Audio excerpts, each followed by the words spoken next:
when a guy is going to come and be honest with his wife. What would you suggest is an approach? And I'm talking more like, man, kind of working this out in my head, but the approach instead of be like, "Hey, mom, I messed up at school today," and at this, where you're almost just like looking for comfort for like, I said sorry, so I hope you just forgive me and are comfortable with me. Versus if I'm coming to my wife where I'm supposed to be loving, serving, dying for, what's that approach look like? Because I think some of us are like, well, I said sorry, I told you the truth. You should just Yeah, forgive me as quickly as like a mother would. But this is a yeah, different relationship. And I think guys can mess this up. So what's your yeah. thoughts on that? Man, the lowest the as low as you can get. Mm, I used to be I grew up in a family that there was blame, mm, and my mhm, parents got divorced when I was 17, and there was just always blame, you know. And it's easy to validate when someone says, "Well, they did this to me," and honestly, like there's some real necessary steps when someone does something to somebody. There's necessary steps, and I think you know the Bible is this really. It's so black and white at times, but then it seems so nuanced at other times.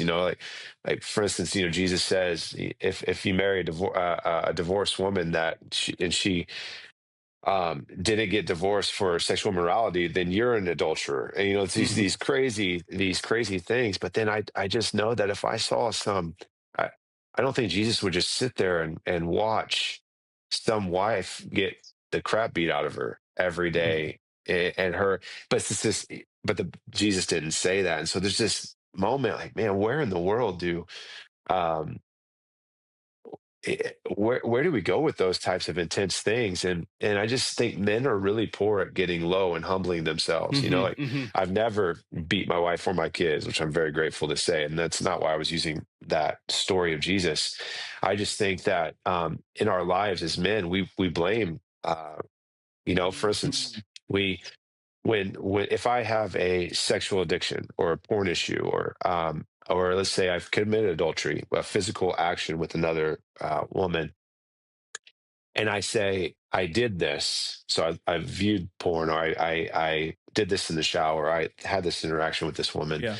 or other things that aren't sexual, whatever they are, and I did it because you didn't do this, or Mhm, mhm. we didn't have that. And that is something that I did early on in our marriage. I still battle blame, if I'm really honest. Um, you know, I, my wife, I get in a fight, and my response is poor, and I'm like, "Well, you said this." There's this tool that I'll just recommend to everybody that I was given by my brother-in-law. And once you do that, you make a donut shape. So here's the bigger outside of the donut, and then this Mhm, smaller area. All the things in that bigger part, you write down the things you can't control. And then all the in that donut hole area, write down the things you can control. And when I really looked at it, I can't control what my wife says. mhm. I can't control what my son does. I can't control how that person drives. I can't control what you say to me or ask me on this podcast or this video. But I can control my response to my wife. I can control the way the face I make at my daughter when she does something that I wish she wouldn't done. I can Yeah, respond to what I do with my hand when somebody cuts me off driving. right. I can at least have kindness, even if you were to say something that I didn't necessarily agree with, which Mhm. I don't believe will happen. There's just an example. And when you write down those things, because there's a lot, if you really think about it, that you can't Yeah. control. I can't control.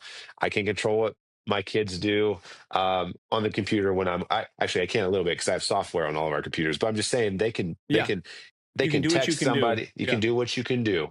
I can't control how my daughter drives. That's a hard one for me. She's 20, Mm. and like, Lord help me.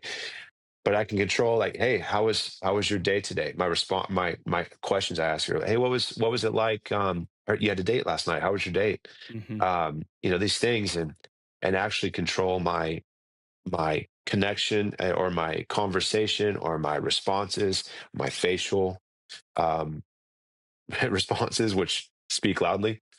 So when I receive that tool, I do that often, probably once a Mhm. week now, where I'm like, okay, I can't control this, but I Yeah. can control this. Man. So good. Yeah, we've been reading as a family like the last year, like leaning into the Galatians 5, where it talks about fruits of the spirit. And the one that I think is just so unique is like self control. Like, Hmm. okay, so if I'm in sync with who God made me to be, I have self control. Um, okay, I love this. So as I kind of break this down, this idea, I think one of the things is like we've women been carrying the burden of family in a lot of ways, and men, like we've kind of earned the right of some of the frustrations I think people have, but we have a huge opportunity.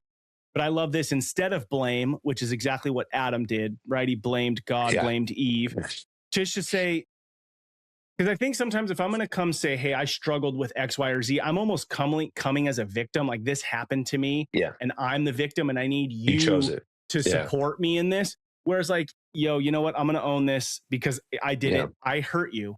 Like, hey, wife, I hurt you. You're the victim to what I did.